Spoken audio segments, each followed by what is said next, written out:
good evening, and welcome to the Rush this evening. My name is Randolph Critchlow. You was on to say thank you very much for being a part of the program this evening. To those persons joining us internationally in the region and right here in Guyana, we say thank you very much for joining the program. As I said, my name is Randolph Critchlow. I'll be taking you through the next hour and 50 minutes or so as we unpack the issues of the day, as we look at what is happening in and around Guyana. Share the live stream, folks. You know how we do it right here in the Rush. As you share the live stream, you come back, you say where you're joining us from. You tell us where you are joining us from. We have so many things to unpack this evening. From the PPP running from the Public Accounts Committee, to them trying to frustrate Mr. Paul Slowe, retired former Deputy Police Commissioner Paul Slowe, of course, who is embroiled in that court battle with the state, that has to do with the Police Service Commission. And of course, we're going to talk about that. We talk about what happened today at the court. We're going to talk about the criminal charges filed against the Attorney General also today. And of course, we're going to take a look at the surging crime in the country. We had, two very tragic things happening this afternoon, and so we'll bring that to you. We'll also talk about economics of today's Friday. Of course, we will be joined by Mr. Elson Low as we look at what is happening in our economy. We're going to have a conversation with him about the importance of the Public Accounts Committee as we talk about economics. Stay tuned, folks. Let's unpack. One time for the bass, alright. Back in the day we used to live Charlotte Street. Just learn to walk and speak. Me woulda grab a bucket, 2 stick of milk in and gone in the yard and beat. Miss Paul used to suck up she teeth. We didn't kick cause the music sweet. You could hear me little voice in Regent Street, but I'm still in the game. On the stage I'm keeping the flame. Used to jump with Leon and Shane. We used to make enough noise in the neighborhood. Get vexed and call over Dwayne. Tell them music run in me vein. Yesterday.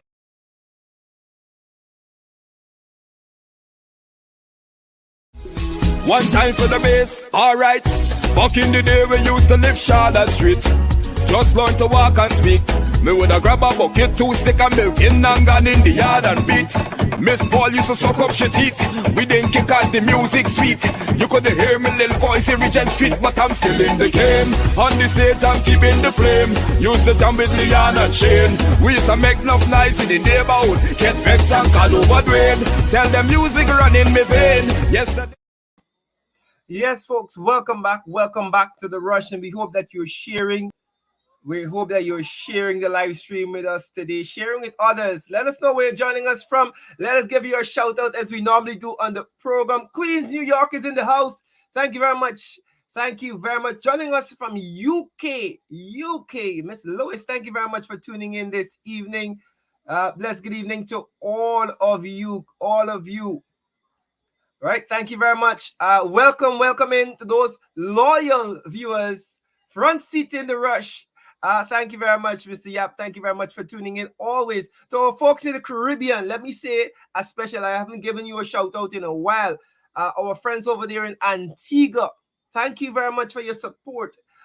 Trinidad and Tobago, Barbados, Jamaica, Grenada, Dominica, St. Lucia, St. Kitts and Nevis, and all the other Caribbean islands there, our CARICOM brothers and sisters. We want to say a good evening to you, a blessed good evening to all of you, right? Thank you very much to all of the loyal viewers, and of course, thank you very much to the trenchies who are in early today. Thank you very much to you for being a part. I feel honored and I feel blessed, folks. Let me say this. I feel honored and I feel blessed that you will take time out of your night to come and comment on our show and listen to what we have to say so you can reply. We love it. Thank you very much for tuning in. This tells me that what we are saying here is important enough for you to come and take your time and take precious time out of your night that you could be spending with your family, right? I am speaking directly to the trolls right now. Those the PvP trolls who like to come and leave negative comments. We're happy, of course. West course, Demerara in the rush. Good evening, Miss Thomas, PCQC. We're going to talk about of course, I didn't say that in my intro, but we are going to be looking and congratulating those young people who sat the NGSA examinations, otherwise known as common entrance. You know, us old folks know it as common entrance.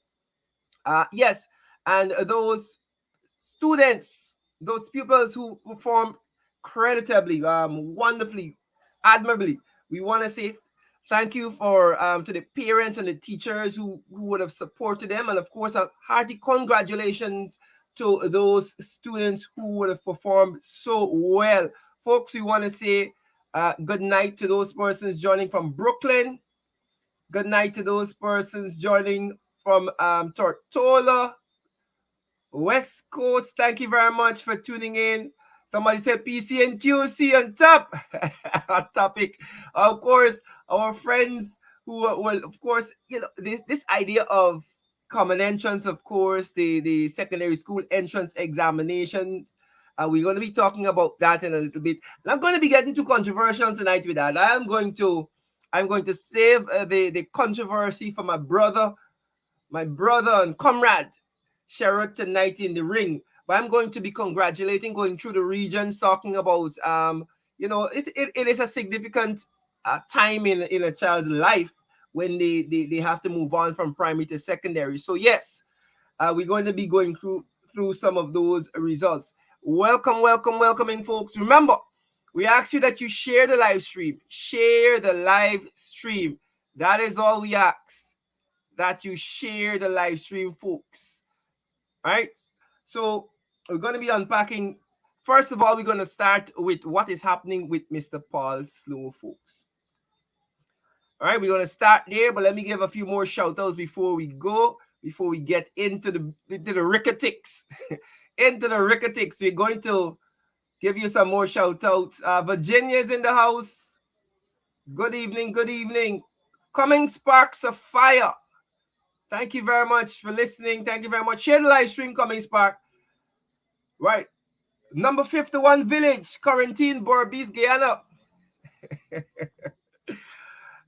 Yes, Mr. Morgan. Thank you very much for tuning in. Watching from Pennsylvania. Thank you very much for those persons who are tuned in from Brooklyn. All over the world. Again, hearty welcome to all of you. Share the live stream.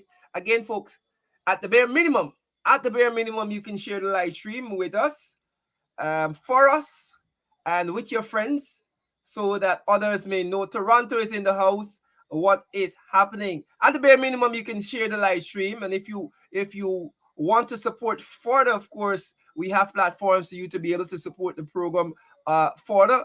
MMG, we, of course, 618-7321, the number, of course, that you know for this program, 618-7321 or 617-0244. And we have a PayPal account that you can help support the program to the rushgy@gmail.com. As I said, as a bare minimum, you can share the live stream. If you want to do more, you can. If you want to do more, you have those platforms that you can support our programming. Right.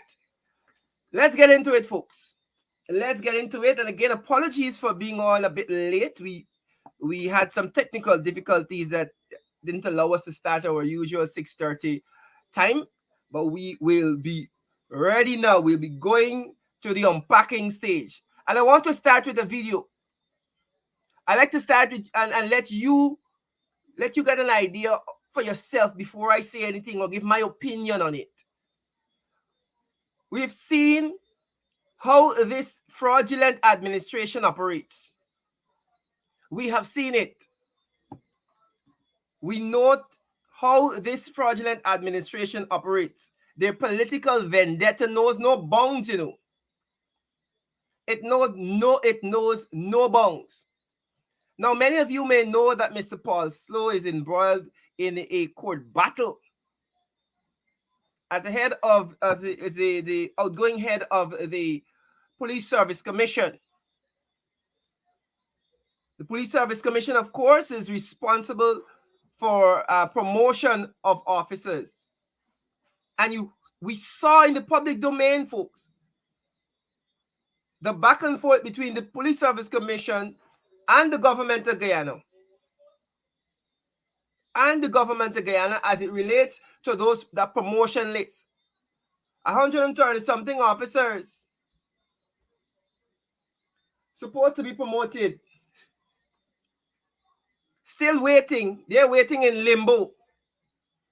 But let's look at this video now. Let's take a look at this and we'll come back and have a conversation.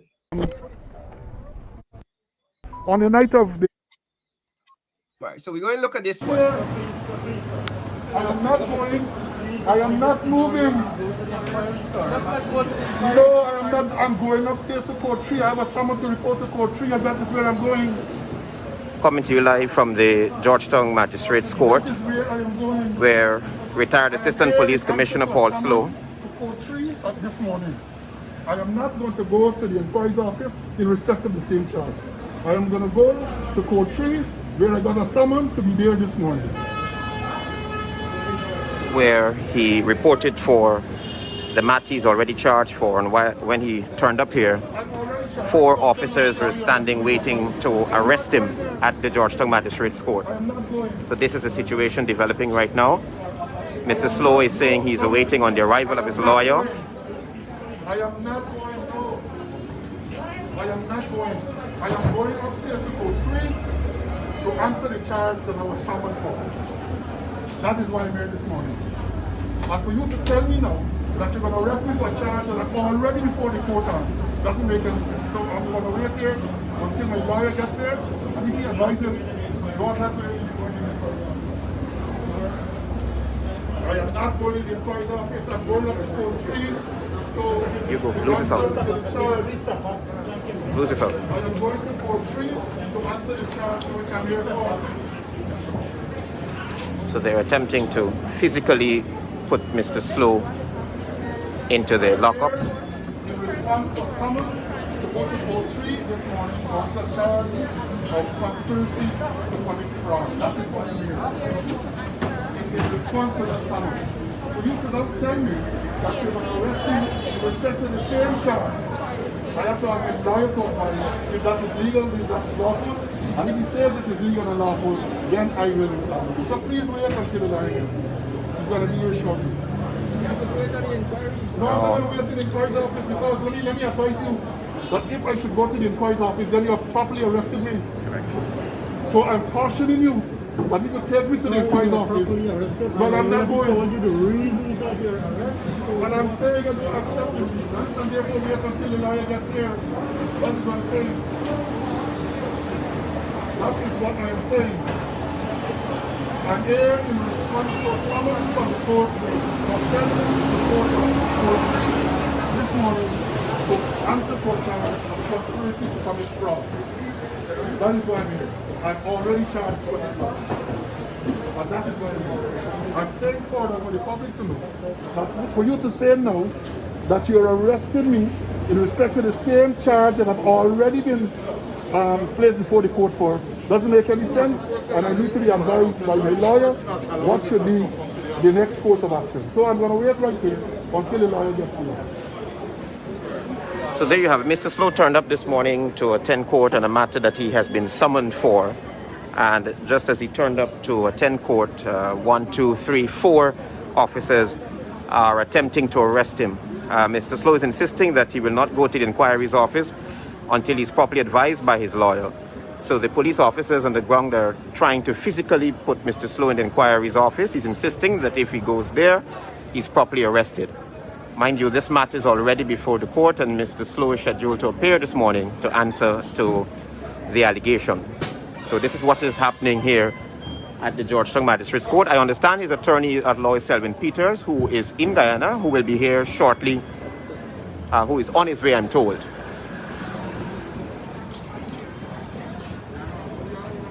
Yeah, 2 minutes. Yes, we're coming, officer. We just want... This is what you make of this development. Well, it was rather strange, as I indicated earlier. I received a summons finally last Friday to appear before the Georgetown Magistrate Court 3 this morning, as time wasn't stated. But based on the information I got from my lawyer, on the last occasion the matter was called, the matter was put off for 11 o'clock today in court. So I came with an intention to appear before the court, as I indicated earlier. Even though I'm charged, I was never questioned, I was never arrested or anything like that. So the matter before. So I came here now with the expectation that perhaps I'll have to plead to the charge. And there it is, these police officers are telling me that they are going to arrest me for a matter in which I'm already charged and before the court. So that makes no sense to me as a former police officer and as a layman. So I'm saying to them, my lawyer, Mr. Hughes and Mr. Peters, are going to be here shortly. I'm refusing to go into the police inquiry's office. I'm not leaving. I'm going to remain right here. And here comes Mr. Peters. He's going to advise on the process. Thank you. And that is what it is.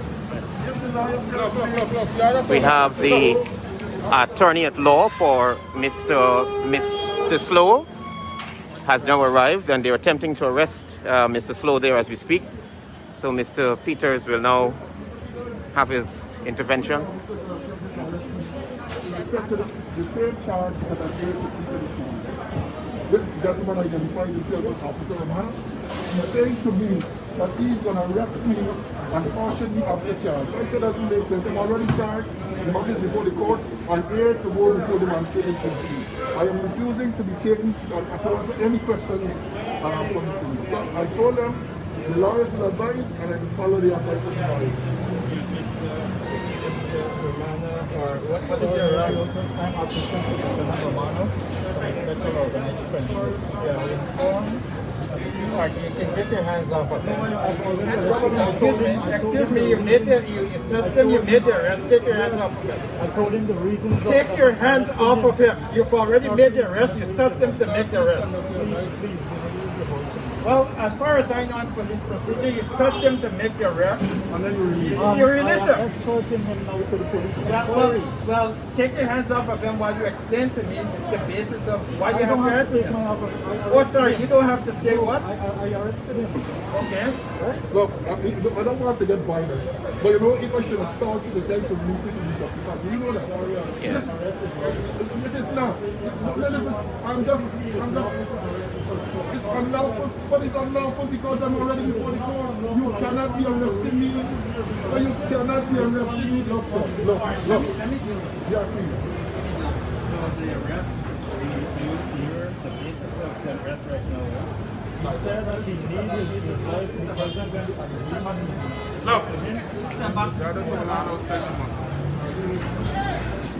Difficult time.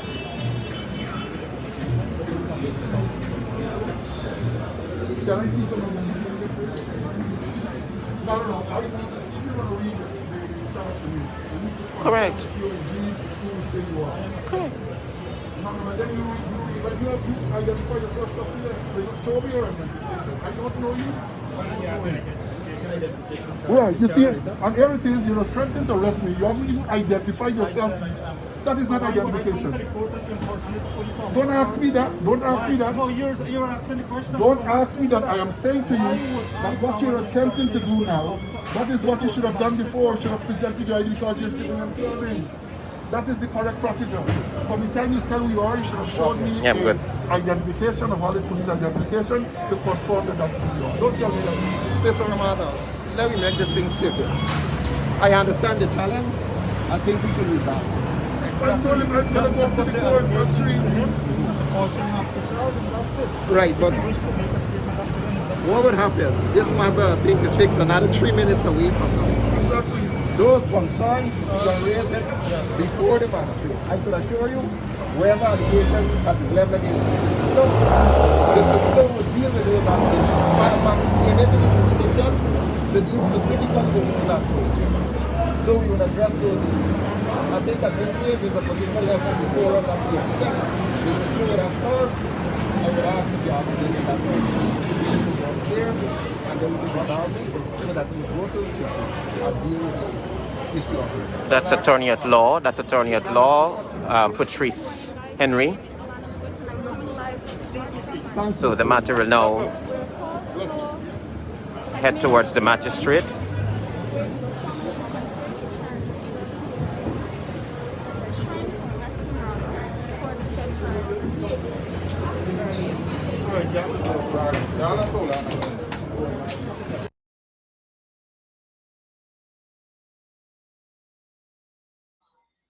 let me say this, folks. And I want to ensure that we understand what is happening here. Let me just settle up this video. Now, it is very, very clear to me that the Guyana police force is being run like a Gestapo arm of the government.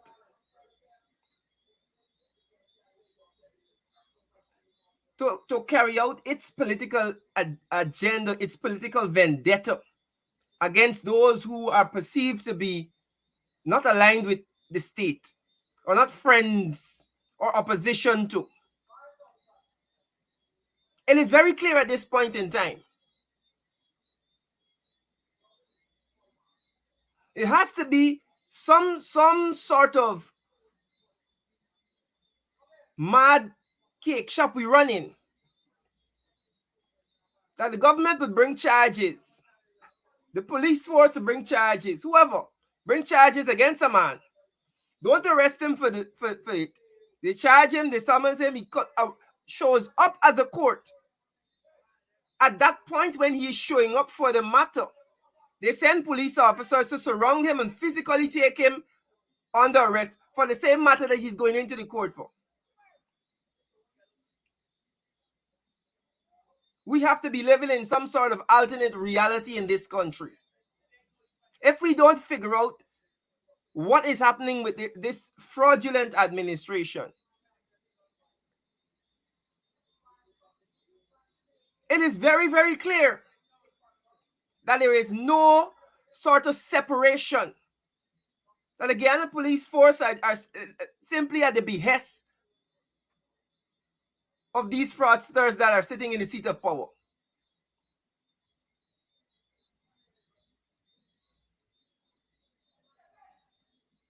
Mind you that Mr. Paul Slowe has been fighting this fraudulent administration. The Police Service Commission, it has been publicly documented, publicly said by Mr. Slowe, Mr. Conway, that there's interference from the highest level of government.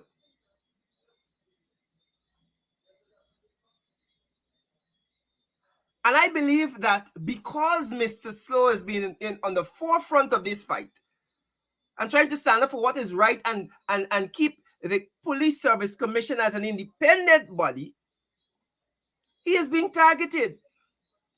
He is being targeted by this administration. It is quite obvious at this point in time that he is being targeted. Now, what in the world? How in the world? And I note that Mr. Slowe said that he was never arrested for this. Maybe they thought that, you know what, there's some sort of procedural loophole there that they could use, because the man was never arrested. He was summoned to come to court for something. They came now to arrest him 3 minutes before the case started.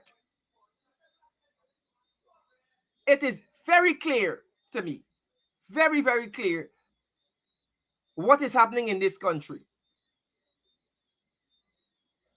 And I feel ashamed and I feel sorry for those young police officers got to be running behind the PPP's vendetta. I feel sorry for them. I feel sorry for some of them. They look like they didn't even want to be there.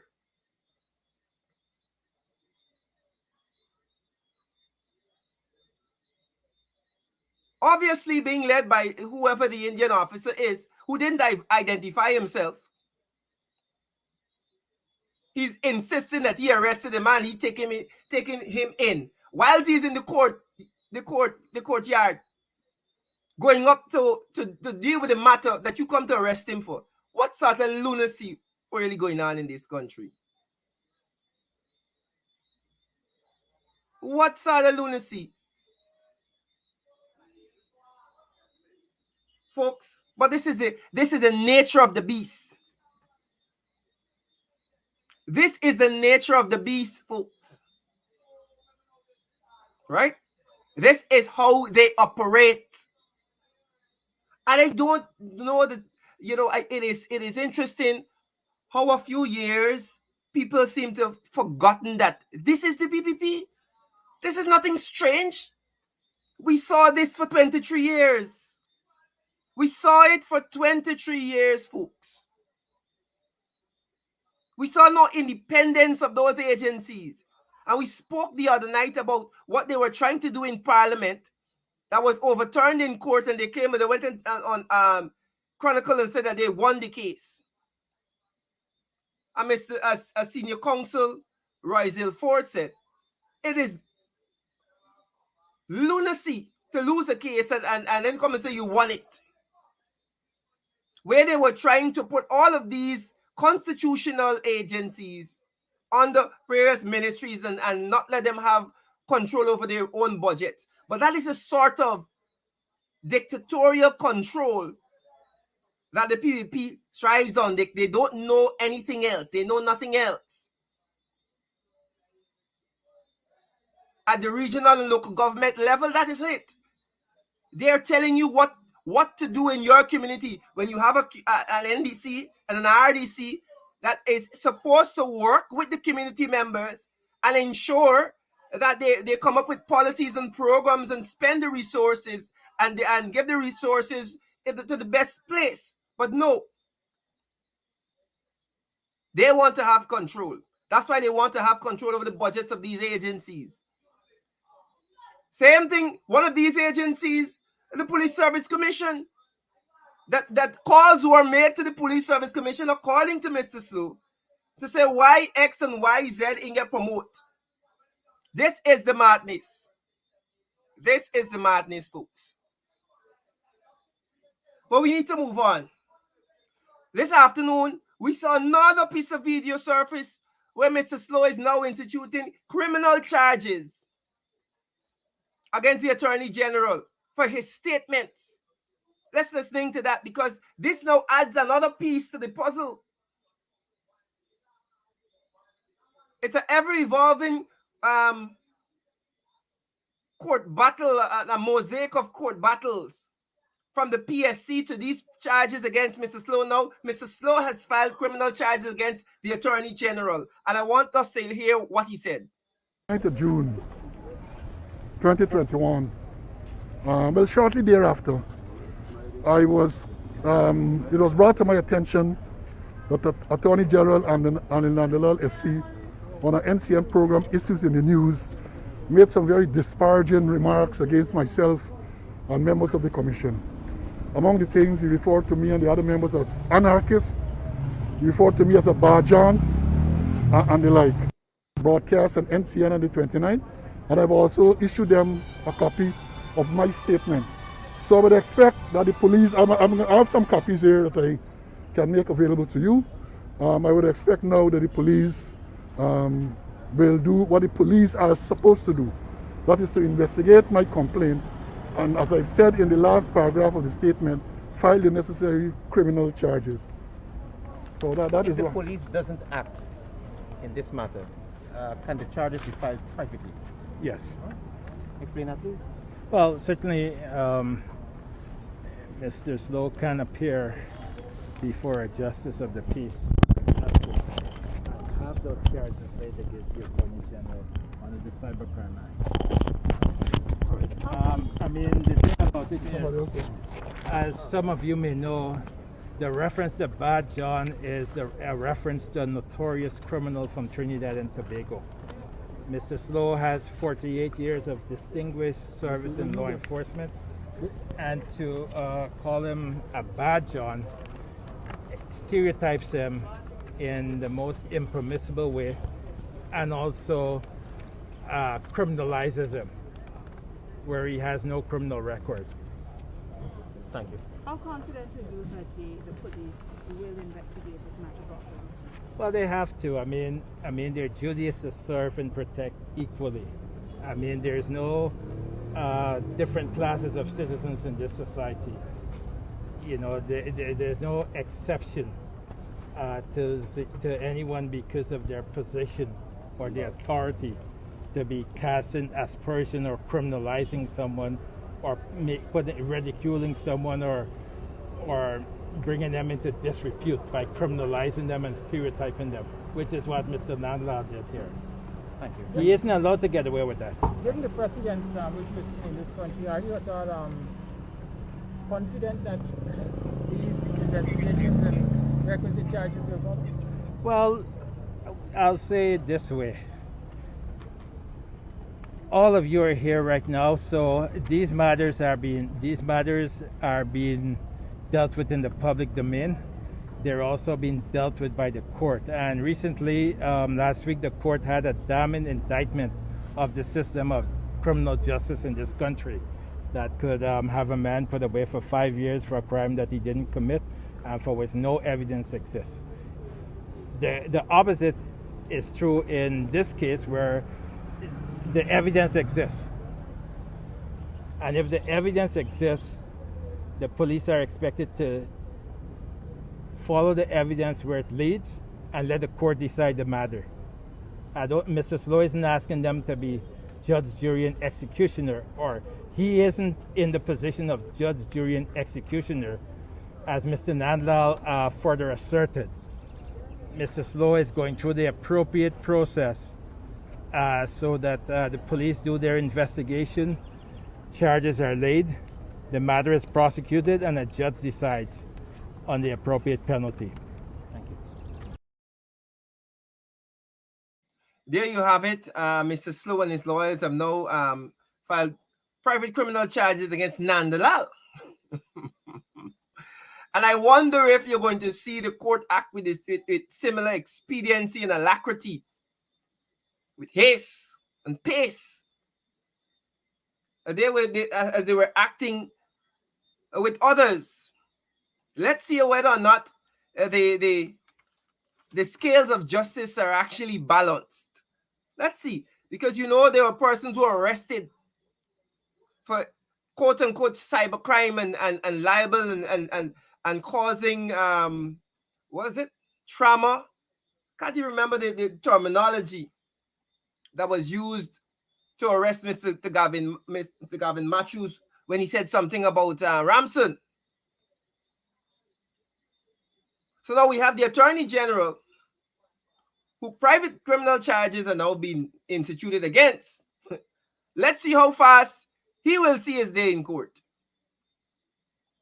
Let's see how fast he will see his day in court. Let's move on quickly, folks, because we have a few things to unpack. We of course, will be joined by Mr. Elson Low in a few minutes as we talk economics, but we have to talk about the NGSA results that came out today, and we're going to be, it was supposed to be in our opening take, but we had to deal with that particular. So we're going to talk about NGSA, and then we're going to go to the issue of crime in a bit, and then we will come back to our economic roundup.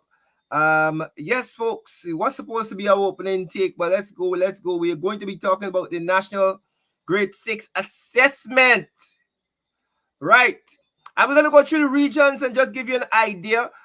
Region number 1, right? And this, of course, is information furnished by the Ministry of Education today when they announced those results around the country. Let me just take this off so persons can see. As we said, we offer our congratulations to the students. Sorry, we're having some technical difficulty here. Yes, region number 1, I'm just going to give an idea. Mr. Roberts, Troy Roberts of Kamaka Primary, scoring 508, and he'll be heading to Bishops. Sorry, let me just get this off because hold on. Right. I think we experienced a little bit of technical difficulty. We're just holding there, folks. For those persons who are still, if you can still hear me, just give us a few seconds as we sort this out. Give us a few seconds as we sort out the technical difficulties, folks. Yes, I know we have this screen up. This, of course, is the information for region number 1. Right. I think we skipped a couple of regions there. Good. Now we're back. We are back, but we're going to go back and give you the 1 second. Right. This is region number 3. Let's take this off because we're having some technical difficulties with that. Let's see if we can bring it up back. But of course, we want to go through the regions. Region number 2. This is region number 2, folks. Right. And we saw Miss Ramna Ryan from CV Noon Primary scoring 517. She's headed to Queens. This is region number 2. And then, of course, we have region number 3. All right, Giselle Nickerson of Lenora Primary, 520, headed to Queens. Just to give you a rundown of the other regions, region number 4, Miss Nirvana Wimal of Success Elementary, 524 marks, of course, heading to Queens. All of the top 4 regions, of course, most of them headed to QC. Miss Tiana Hughes from region number 5, Rosignol Primary, 511, also headed to Queens. Region number 6, Mr. Raphael, right? Omario, he's from Skeldon Primary, 518, and then of course region number 7, Sebastian Khan, right? Potaro Primary, 495. Region number. These are the top performers based on a region. Just if you're now joining us, we're going through the NGSA results. Isaiah Lacruz, Madia, 504. And region number 10, right? Ishidi Freitas, Prima Primaries, 517. And then, of course, sorry, that was region number 9. Region number 10, Akira Campbell, of Watuka Primary, my old school. I'm proud to say, proud student of Regma 1 and 2. I went both to Regma and Watuka in Linden there, Queen's College. And then, of course, we had some contention today about region number 11. Just to clarify, there are 11 educational districts. Maybe it would have eased the confusion if they had said district number 11 or put them in districts instead of saying region. We need to get people accustomed to understanding what is a region and district. Of course, these are the schools region number. Well, I don't want to term it as region number 11 because it sounds so clunky. So we're going to say district number 11, which is the Georgetown area. In education terms, the 11 educational districts. That of New Guyana School, 523, of course. Coming very close to the top there, just behind the young lady Nirvana from Success Elementary, who gained the top spot. Who gained the top spot there at this year's NGSA assessment. Nirvana Wamal, of course, of Success Elementary, and she scored 524. We say congratulations. The AP and UFC, of course, released a statement recently, only this afternoon, congratulating those young people who did so well. And of course, thanking the teachers and the parents and guardians and all the others who would have committed their time and energies to ensuring that that these young people perform so credibly. Thank you very much for those persons who dedicated. And those children, of course, with dedication comes good performance. So we're happy for them and we congratulate them as they take a next step. The next step in their academic life for, of course, their future success. And so hopefully after they finish with secondary and tertiary, they're able to positively contribute to the wealth and health of this country. Proudly as Guyanese. Folks, we're moving on. This afternoon, of course, we saw a tragic story. Folks, and it's it is hard sometimes to read these stories. Right? We saw a young man lose his life. Right? Let's take another final look at the top common entrance performer. Right?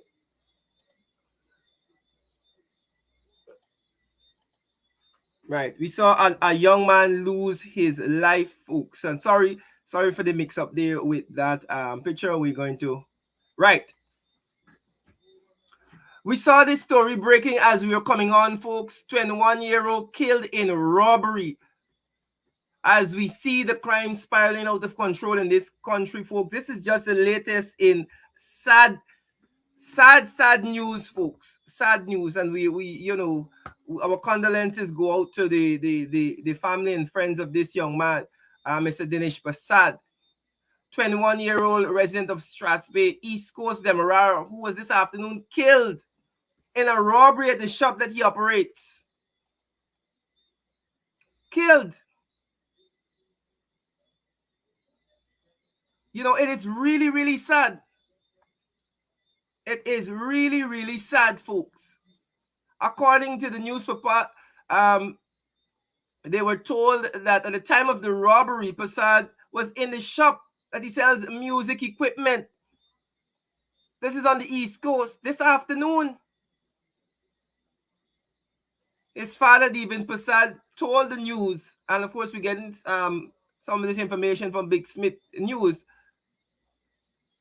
that he was in another section of the shop. The father was in another section of the shop when his son came to him and he said he was just robbed and the bandits pushed a knife straight through his neck.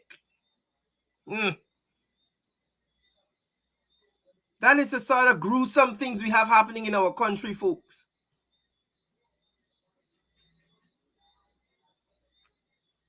That is the sort of gruesome things we have happening here. Every single day we see the crime rate escalating. He asked his father to take him to the hospital, as he said he doesn't believe that he'll be able to make it. The young man died while on the way to Balwan Singh Hospital in Georgetown. He was also robbed of his jewelry and his cash.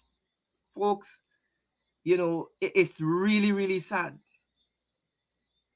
Really sad, folks. Here we have people trying to earn an honest living, being robbed at knife point, and not only robbed, for them to push a knife in his neck.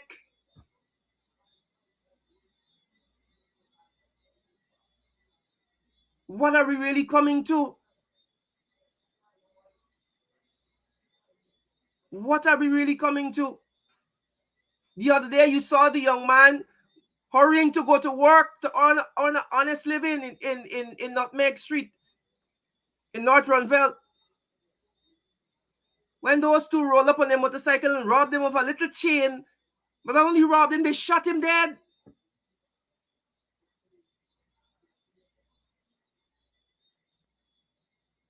The saddest part about this is that there seems to be no acknowledgement that this thing is out of control and no plan being put forward by this government, by the ministry, to say this is how we're going to tackle these things. Too many of our young people are dying stupidly because we have an escalating crime problem. Shot him and rode off. Now this afternoon we hear this sad news. I said Dinesh Prasad, a young man earning an honest living.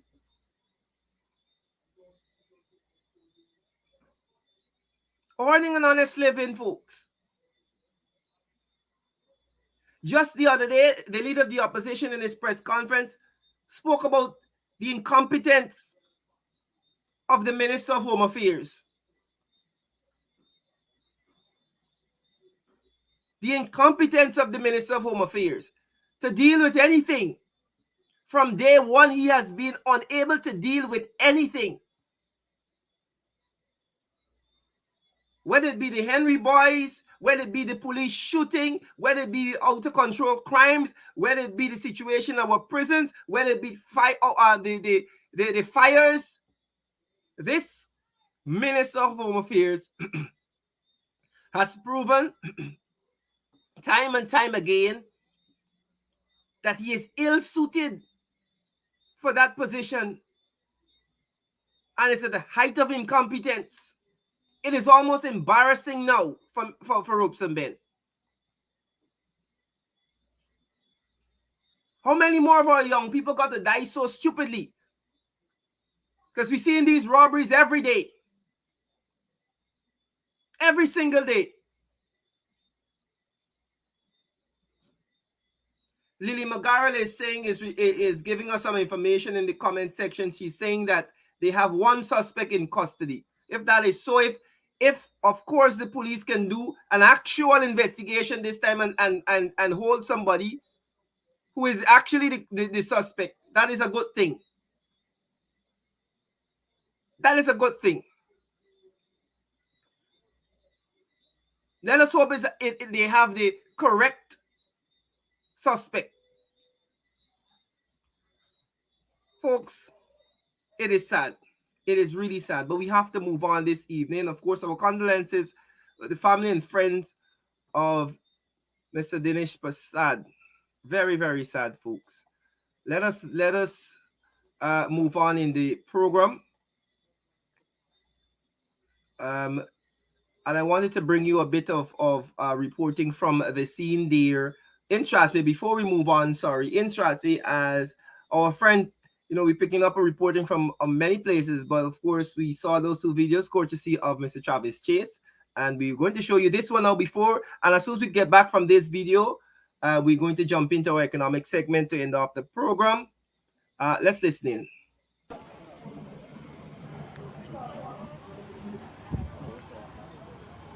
This, of course, is at the scene where that young man was tragically murdered during that robbery earlier today.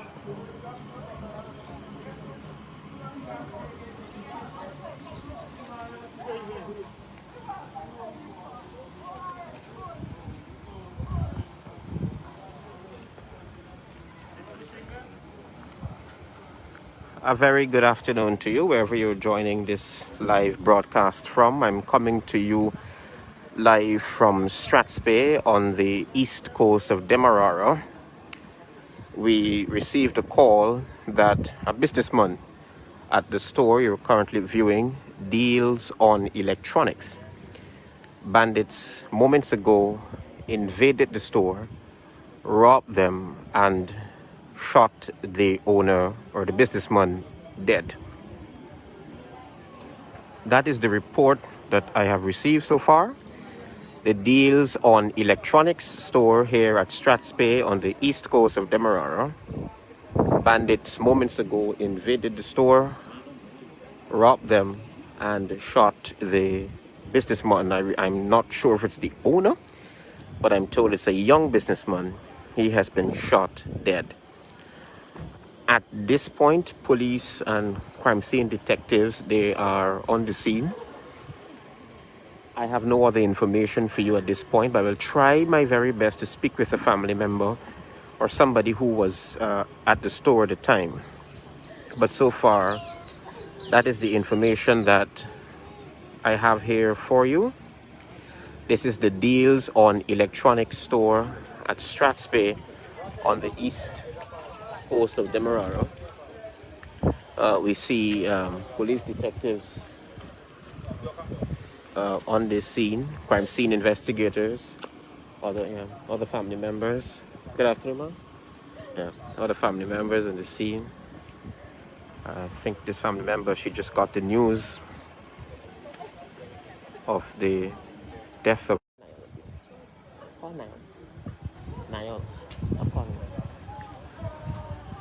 at Strathspey here on the east coast of Demerara.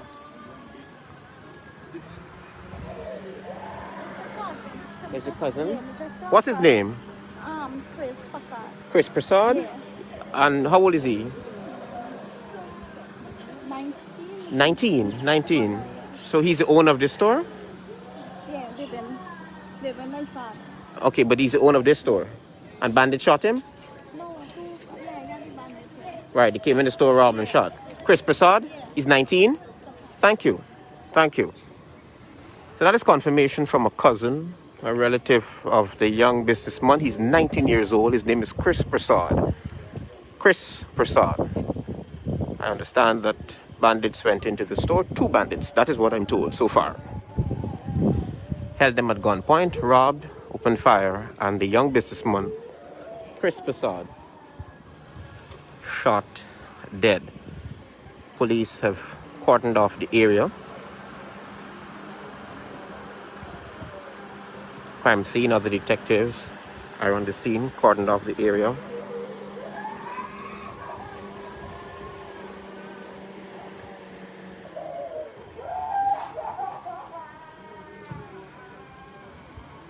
So I'm trying to get, it's a very difficult time to get someone to speak or an eyewitness or what have you, but if you look carefully, you'll see detectives from the east coast of Demerara. They're processing the crime scene. It looks like his dad, if I'm... His father? It's the father to come.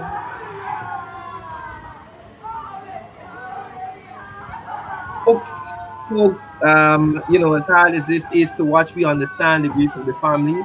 And, you so know, 19-year-old Chris Prasad. Every single day we see these things happening. Of course, our thoughts and prayers are with the family.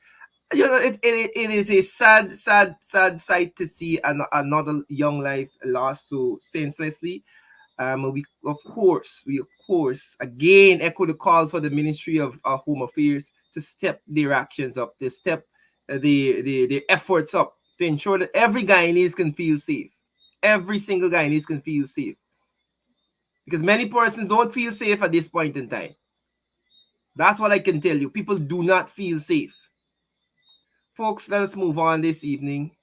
Let us head straight into our economic segment. Of course, we are usually joined by economist and advisor to the Office of Leader of the Opposition, Mr. Elson Low, as we talk this evening about the PAC and some other issues. Welcome in, Elson. Welcome in. Sorry about that. Hold on 1 second. Right.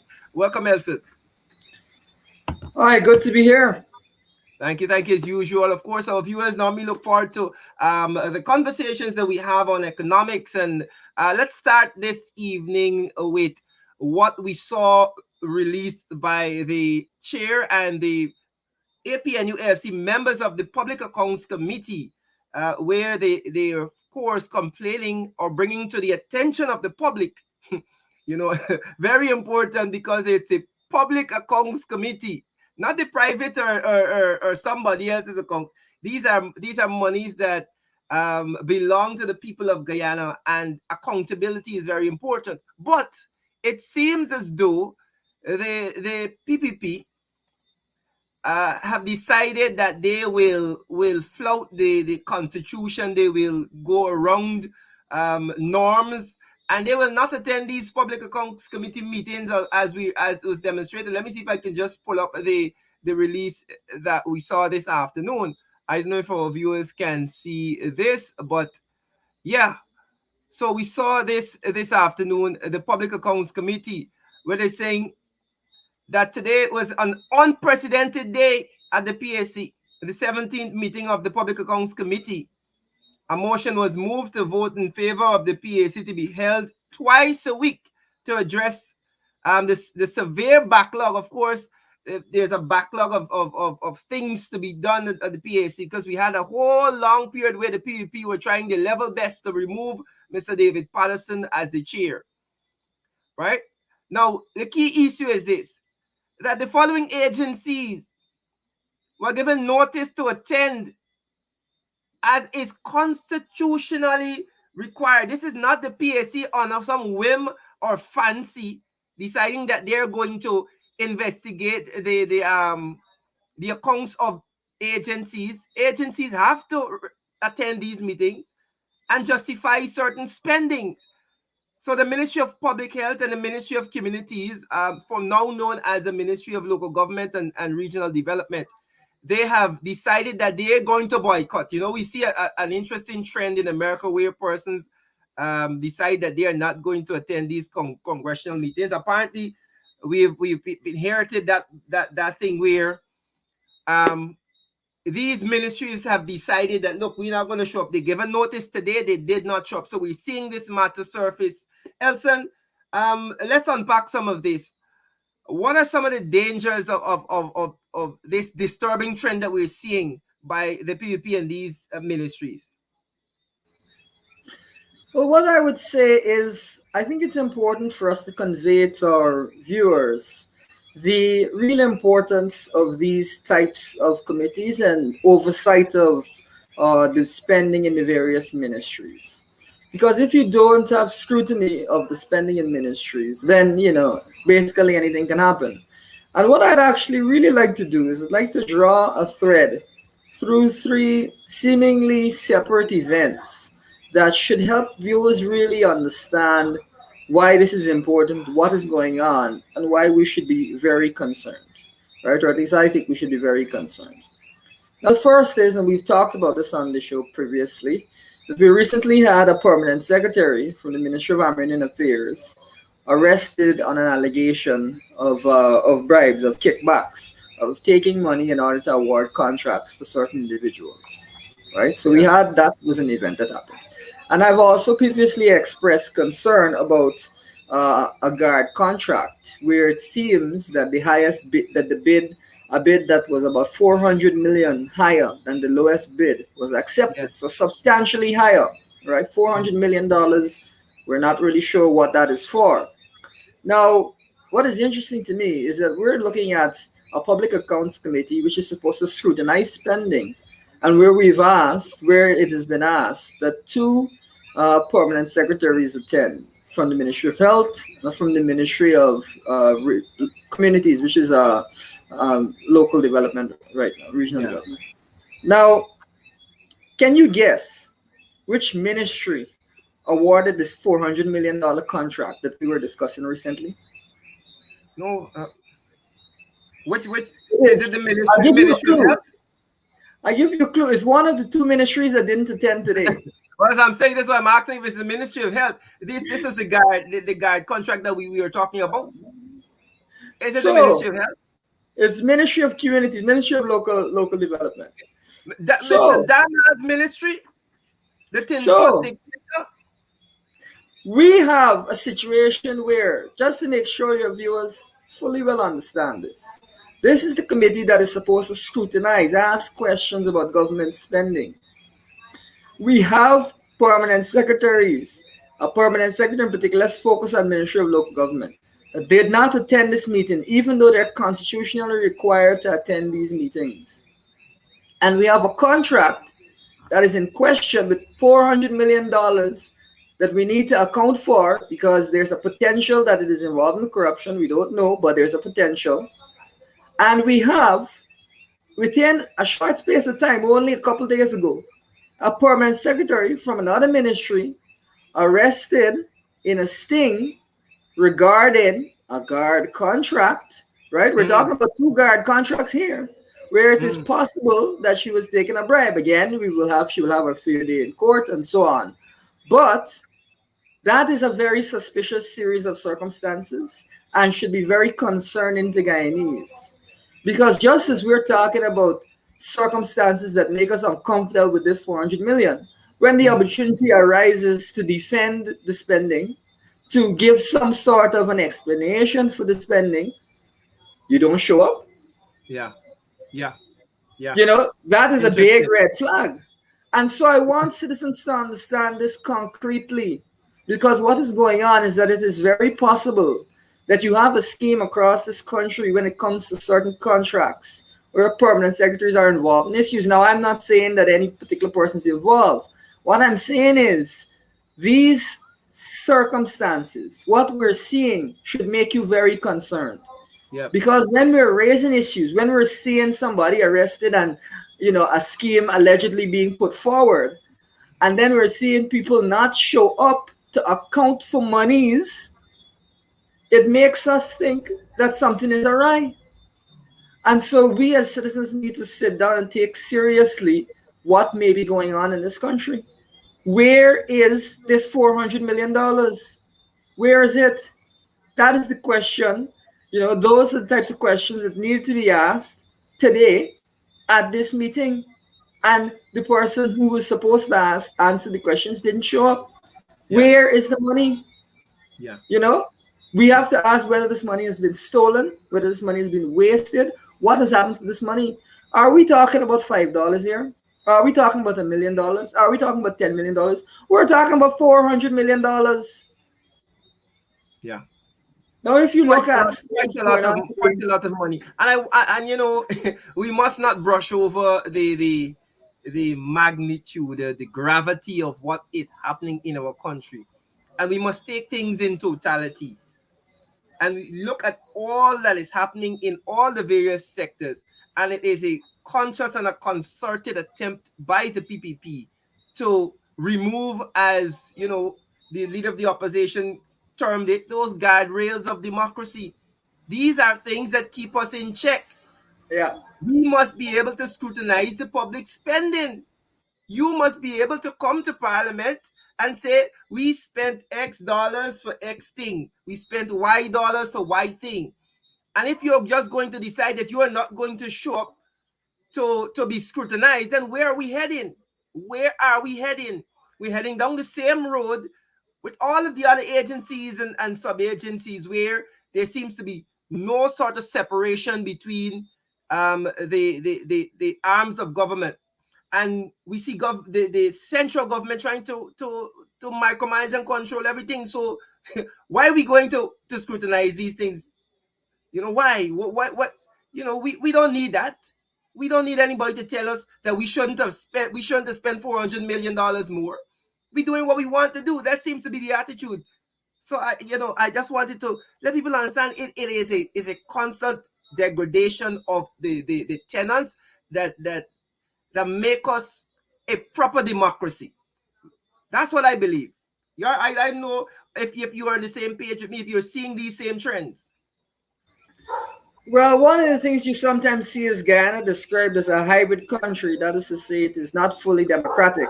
It is democratic in some respects, but in other respects, it's lacking. And I think this is a perfect example of how it is lacking. You're called by the people's representatives to account for funds. You're not going to show up. And how can you not show up in the context of a PS being arrested over allegations of bribery very recently? Mm-hmm. And now we have another contract here. We're talking again, guard contract, more than one guard contract. So maybe it's a trend. We'll have to see. You are now going to not show up to account for $400 million. This is very concerning. It should fill every citizen with the worry that across ministries, people are stealing huge amounts of money in exchange for bribes. Yeah. It should fill every citizen. You have to ask those questions. You have to ask those questions. Go ahead, yeah. Yeah, it should fill every citizen with that concern. And so when you look at how much our national budget is, you have to ask yourself, what percentage of this budget is being stolen?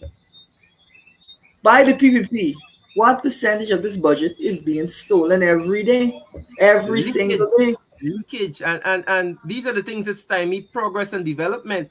Because if $100 million is supposed to go to a project and we have $30 million leaking out and leaking into somebody's pocket, how are we moving forward? How? And one of the things that I think is also important for ordinary citizens to kind of get a grasp of is this. When we see somebody thief something on the road in Guyana, there's a whole big hullabaloo, the peltlash and so on and so forth. Even if this person is to snatch a gold chain, or and it's a 200,000 gold chain, right? We're talking about some people that may have snatched 400 million. Who's the real thief? Yeah. We got our eyes on the wrong thing here. I mean, yes, it's not good that we have petty theft and we have to address the crime situation.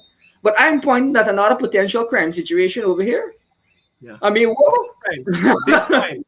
Big crime, because Elson, we're talking about missing billions, not millions, missing billions. We look at the COVID relief fund, billions of dollars, and we still don't see the Auditor General waking up yet and decide, look, we're going to have a full audit of this. And on top of that, we have all the other cash grants now that are embroiled in confusion and corruption. Yes, absolutely. So if you sit and you start to add these things up, you're talking about some serious amounts. You're talking about some serious amounts. There's also concern with the procurement of the Sputnik vaccine, that they overpaid, whether there may have been a kickback involved there again, basically a bribe involved there again. These are things that need to be investigated. We need the Auditor General to be publishing reports on all of these things, because I think any reasonable citizen would say to themselves, this is something that I want to know more about because it's concerning. And so when you ask why we're not making progress in the country, why the country is not making these leaps forward, when citizens express that they are concerned that oil will not really bring progress for Guyana, you can understand why they're saying these types of things. Again, we are not talking about a 5 million, a 1 million, a 500,000. And this is one of the things that I want to make clear. There's a lot of back and forth about Foreign Minister Patterson and a gold bangle. Yes.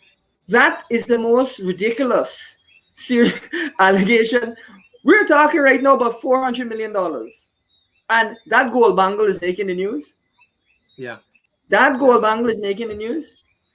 We are talking about serious sums here. And this is the beginning of oil production. Can you imagine when we ramp up to the full amount, what it's going to be like? In Nigeria, you have billions that go missing overnight. Billions of US. Billions. We got to stop this. This is nonsense. And as a result of it, we may end up with not getting any kind of progress, even though we have oil. This is how you don't make progress. This is how your country remains the same despite the fact you have oil. And people say, oh, it could never happen. But I'll tell you another thing that is important to always remember. In Equatorial Guinea, which is one of the most corrupt countries when it comes to oil in the whole world, standards of living fell after they got oil. Yeah. We got to do better than this. And I'm looking forward to the government doing a better job and sending those individuals forward to answer for how that money was spent. But unfortunately, I'm not optimistic. Well, I've termed it they're in Guinea. They know about the economics of corruption. They know that well, and that's what they employ, the economics of corruption. But as we talk about that, we have about 2 more minutes before we have to hand over to Sherrod. But I want to quickly address the question that we saw here. Somebody is asking, what are the penalties for being absent without a rationale to these constitutional hearings that we are supposed to have? And how do we deal with that moving forward? Let's discuss that as we wrap up on this topic and the show. Yes, well, and I just want to touch on the sugar industry after we finish here. But as I would mention to you, right, there's actually the power for us to force these officials to appear if they don't want to appear. I believe that there's a subpoena power there. So what we'll have to do is we'll have to take steps if they refuse to attend, to force them to attend, to speak on these issues. These things we're gonna put them on Facebook Live or whatever so that people can witness what is going on, and we need to ensure that these types of committee sessions are like the sessions that you see in the States where you see big men crying. You saw Zuckerberg there, the man's not even blinking, he's under so much pressure. We need to start putting people under pressure because you cannot have $400 million unaccounted for and operating like everything is cool. Meanwhile, we're talking about a gold bangle that didn't cost nothing. Let's get real and let's start to ignore the things that are not meaningful and focus on the things that are actually holding the country back on a huge level. And I tell you, as an ordinary Guyanese, wouldn't you love to have 400 million? Exactly. But let me say this here. Before we wrap up, we know we want to talk about the sugar industry. Let me just give you 2 numbers and allow you to take a minute or 2, no more than 2, because we want to wrap up. 14.5 billion to 4.3 billion. 14.5 billion since September the 7th given to Gaisuko. In that same time, the government would have only given 4.3 billion to public service and the public servants. Your thoughts on that as we put everything that's happening in our economy in a nutshell? Yeah, absolutely. And you look at the size of the public service, which is a huge number of people, and you look at how much is being spent on Gaisuku again, after all of these years, it's really tragic, and I think it portends, I think it gives us an indication that things are going to continue to be highly problematic in that industry.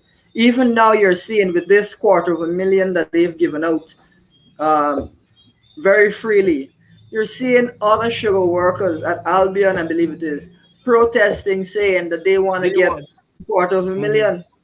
Mm-hmm. Can you see how this is going to happen? They're going to keep protesting. They're going to keep giving money. When you give them money, they throw down arms to protest again because they know that there's more money to be given. And this will continue and continue and continue. We're setting up ourselves for some serious problems here. And so we got to turn this around and refocus on the things that we should be focusing on. The public service needs to be paid better so that we can get more professional work out of them, so that we can serve the business community and move the country forward. We shouldn't be wasting money on industries that haven't worked for 20-something years now, and that we had many opportunities to fix, but we didn't fix them. We need to adjust and move forward in the right way. And sadly, that's not what the PPP is doing. And so what you're seeing here is a tragedy. But let's see if they make any changes. But as I always say, I wouldn't bet on it. Right. All right.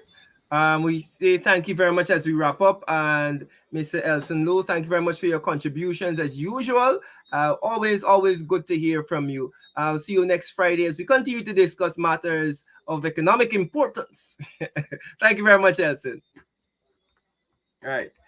That was Elson Low joining us there for our economic segment. Folks, before we go, we want to say to you that they released a picture of the suspect of that robbery and murder today at Strasbourg, and I want to bring you the picture of the young man who they would have picked up as the suspect in that tragic situation. There we're bringing you the images of what we found. Of course, this is breaking information as we leave. We're going to end the program now. We want to say thank you very much for joining us as the police have a suspect there in that case. Quite a sad situation. For those persons who joined us and contributed to the program this evening, we want to say thank you very much for joining as usual. Continue to share the live stream. If you're now joining, share the live stream even as you're watching this in post. After we would have ended the live stream, you can still share it, folks. And of course, if you want to help us continue the programming and bring more content to you, support the program, we want to say thank you very much. Do enjoy the rest of the evening. And of course, join Mr. Sherrod Duncan now for In the Ring. Do enjoy. My name is Randolph Critchlow. Remember, let's continue to work together for national development. One time for the bass, all right. Back in the day we used to live Charlotte Street. Just learn to walk and speak. Me woulda grab a bucket, 2 stick of milk in and gone in the yard and beat. Miss Paul used to suck up she teeth. We didn't kick out the music sweet. You could hear me little voice in Regent Street, but I'm still in the game. On the stage I'm keeping the flame.